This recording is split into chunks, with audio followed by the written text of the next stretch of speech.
Peran mahasiswa dalam implementasi konsensus dasar negara Pancasila yang pertama adalah menjaga dan mempertahankan nilai-nilai Pancasila sebagai dasar negara dan ideologi bangsa untuk memperkuat jati diri bangsa Indonesia. Yang kedua ada menerapkan nilai-nilai Pancasila dalam kehidupan sehari-hari sehingga dapat menjadi contoh bagi masyarakat. Yang ketiga, mengembangkan diri dengan peran aktif dalam pendidikan yang berlandaskan Pancasila untuk meningkatkan rasa cinta terhadap tanah air. Yang keempat, mengembangkan keterampilan ilmiah demi kesejahteraan masyarakat. Mahasiswa dalam implementasi konsensus dasar negara yaitu Pancasila. Yang kelima yaitu meningkatkan kesadaran dan kemampuan individu dalam kemampuan akademis. Yang keenam, jalin hubungan baik dengan mahasiswa dari berbagai latar belakang agar dapat menghargai keberagaman dan merajut persatuan melalui dialog toleransi. Dan yang ketujuh yaitu libatkan diri dalam kegiatan organisasi yang bersifat pembangunan karakter dan kemanusiaan yang jalan dengan nilai-nilai Pancasila. Peran aktif mahasiswa dalam mengimplementasikan sila Pancasila kedua yaitu kemanusiaan yang adil dan beradab. Meliputi 1. Menghargai pendapat orang lain dalam partisipasi dialog antar budaya dengan toleransi. Ini menunjukkan sikap terbuka dan menghormati keragaman pendapat, memungkinkan terjadinya dialog yang konstruktif, dan saling memahami perbedaan budaya dan menciptakan hubungan yang harmonis di tengah keragaman. Yang kedua adalah membantu dan menolong orang yang membutuhkan. Tindakan nyata solidaritas sosial yang melibatkan memberikan bantuan kepada mereka yang memerlukan. Menciptakan masyarakat yang peduli dan responsif terhadap kebutuhan sesama. Yang ketiga, keterlibatan dalam kegiatan sosial. Terlibat aktif dalam kegiatan sosial menciptakan ikatan komunitas yang kuat dan mempromosikan kolaborasi untuk memecahkan masalah bersama serta meningkatkan kesejahteraan sosial. Yang keempat, advokasi hak asasi manusia. Mengambil peran aktif dalam membela hak-hak asasi manusia, mencerminkan kepedulian terhadap nilai-nilai universal yang melindungi hak dan martabat setiap individu. Yang kelima yaitu pengembangan program kreatif. Inisiatif untuk mengembangkan program kreatif menciptakan ruang untuk inovasi, memberikan solusi baru untuk tantangan sosial, dan memberdayakan masyarakat melalui kegiatan yang memacu kreativitas. Keseluruhan, kombinasi sikap-sikap ini memberikan kontribusi positif pada hubungan antar pribadi, perkembangan sosial, dan kemanusiaan secara umum. Terus, coba tuh muter.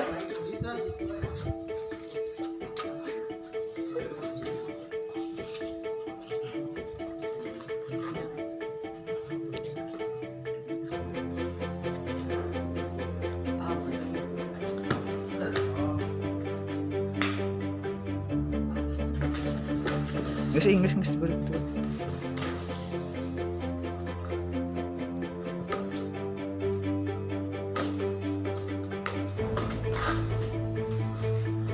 Cianjur tuh.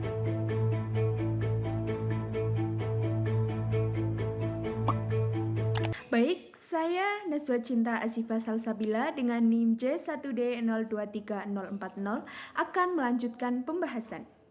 Kasus yang sedang tren saat ini adalah tentang bullying, di mana seperti contoh dari video sebelumnya, kasus bullying memang sedang menjadi trending topik khususnya di negara Indonesia. Lantas, bagaimana hubungan kasus bullying dengan konsensus dasar negara Indonesia? Hubungan kasus bullying dengan sila Pancasila terhubung dan erat kaitannya dengan sila kedua, yaitu tentang kemanusiaan yang adil dan beradab. Sejatinya manusia adalah yang mau menghargai perbedaan antar sesama dan mau menerima sebagai makhluk Tuhan semesta. Perilaku bullying termasuk penyimpangan karena mereka sebagai perilaku tak merasa bersalah atas perilakunya, seperti menyiksa, mengejek, menghina kepada korban. Hubungan antara bullying dan sila-sila Pancasila dapat dijelaskan melalui beberapa perspektif. Salah satu landasan teorinya adalah keterkaitan antara nilai-nilai Pancasila dengan norma-norma moral yang seharusnya dijunjung tinggi dalam masyarakat. Pertama, sila ketuhanan yang Maha Esa mengajarkan kasih sayang dan saling menghormati sebagai makhluk ciptaan Tuhan, sehingga perilaku bullying bertentangan dengan nilai-nilai tersebut.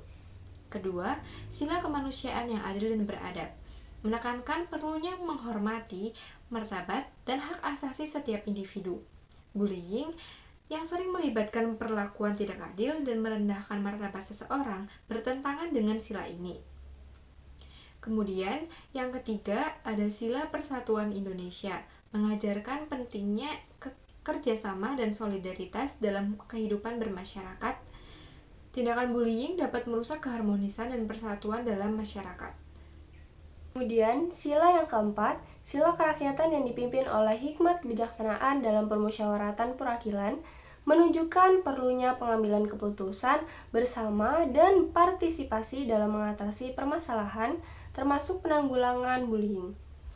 Pendekatan demokratis ini berkontribusi pada upaya pencegahan dan menanggulangi bullying secara efektif.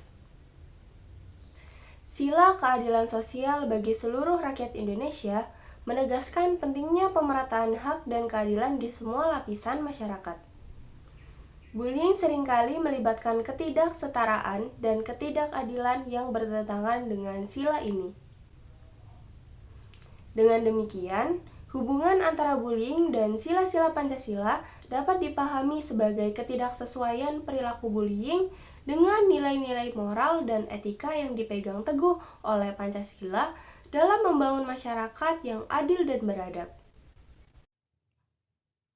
Pancasila sila kedua, kemanusiaan yang adil dan beradab, diimplementasikan dalam konteks pemberian pelindungan terhadap setiap individu dan penolakan terhadap segala bentuk perlakuan diskriminatif atau pembulian.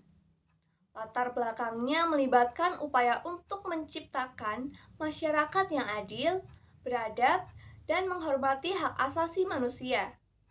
Jadi, pelanggaran terhadap sila kedua dapat terjadi ketika terjadi perundungan atau pembulian, karena hal itu bertentangan dengan nilai-nilai kemanusiaan dan keadilan yang diusung oleh sila tersebut. Saya di sini akan menjelaskan latar belakang terjadinya pembulian dan masalah yang diakibatkan oleh perilaku tersebut. Langsung saja kita masuk ke latar belakang. Yang pertama ada ketidakstabilan emosional. Individu yang mengalami ketidakstabilan emosional mungkin cenderung menggunakan perilaku agresif atau merendahkan untuk mengatasi masalah pribadi mereka. Berikutnya ada pengaruh keluarga. Pola perilaku agresif atau intimidasi dalam keluarga dapat mempengaruhi perilaku anak-anak dan remaja. Berikutnya ada tingkat stres lingkungan. Lingkungan yang tinggi stres baik di sekolah maupun di rumah dapat menciptakan atmosfer yang mendukung perilaku pembulian. Berikutnya ada rasa ingin mendominasi. Beberapa orang merasa perlu untuk mendominasi dan mengintimidasi orang lain sebagai cara untuk merasa lebih kuat atau mendapatkan pengakuan. Itu tadi hanya beberapa yang melatar belakangi pembulian. Berikutnya kita masuk ke masalah yang ditimbulkan karena adanya pembulian ini. Pertama ada stres dan kecemasan. Korban pembulian sering mengalami tingkat stres dan kecemasan yang tinggi. Berikutnya ada depresi. Pembulian dapat menyebabkan perasaan sedih dan putus asa yang dapat berkembang menjadi depresi. Berikutnya, pengasingan. Individu yang menjadi korban pembulian mungkin merasa terisolasi sosial dan kesulitan membentuk hubungan yang sehat. Berikutnya ada potensi untuk melakukan bunuh diri. Beberapa korban pembulian dapat mengalami pemikiran atau tindakan merusak diri, bahkan hingga tingkat yang mengkhawatirkan. Berikutnya ada gangguan dalam lingkungan belajar atau kerja. Pembulian dapat menciptakan lingkungan yang tidak aman dan tidak nyaman di sekolah maupun di tempat kerja maupun di masyarakat. Dari masalah yang sudah dipaparkan sebelumnya, kita dapat mengambil solusi untuk mencegah adanya tindakan tersebut. Yang pertama, membangun masyarakat yang lebih adil dan beradab melalui pendidikan, kesadaran, dan penegakan hukum. Yang kedua, adanya pendidikan yang mengedepankan nilai-nilai kemanusiaan dan keadilan yang dapat membentuk pola pikir yang menghargai perbedaan. Yang ketiga, adanya penegakan hukum yang tegas terhadap pelaku bullying. Lalu yang keempat, menciptakan ruang kelas yang aman. Ruang kelas yang aman tidak hanya digunakan untuk belajar mengajar, tetapi juga anak didiknya saling menghormati, saling menghargai, adanya kebebasan berekspresi, termasuk siswa yang mau bersuara ketika terjadi adanya bullying. Lalu yang terakhir, guru perlu menyadari fakta yang terlihat di depan mata. Banyak kejadian tersirat yang membutuhkan kejelian guru, khususnya dalam mengidentifikasi perilaku kejahatan bullying. Dengan begitu, guru dapat mencegah adanya tindakan bullying.